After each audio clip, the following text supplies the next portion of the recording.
குழந்தைங்க எந்த அளவுக்கு தப்பு பண்றது நார்மலா இருக்கோ, அதுக்கு பனிஷ்மென்ட் குடுக்குறதும் வந்து ஒரு நார்மலான விஷயம் தானே மேம். அதுக்கு ஏன் மேம் இவ்ளோ ஒரு இம்பாக்ட் இருக்கு?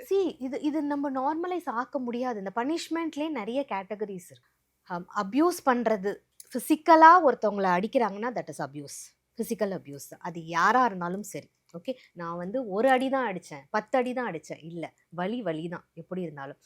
பட் பனிஷ்மென்ட்லயே ஒரு லாஜிக்கல் கான்சிக்வென்ஸா நம்ம குடுக்குறோம் அப்டின்னா, அதுல அவங்களோட பிஹேவியர கரெக்ட் பண்ணிக்கிறதுக்கான வாய்ப்பு இருக்கு. ஒரு குழந்தை வந்து தண்ணி கிளாஸ் எடுத்துட்டு வராங்க. அந்த தண்ணி கீழ ஊத்திடுச்சுன்னா, உடனே நம்ம கத்துறது. பட் அதுவே வந்துட்டு, ஓகே தண்ணி ஊத்திட்டியா? That's okay. It happens. எனக்கும் இது நடக்கும். கிளீன் பண்ணிடு நீனே.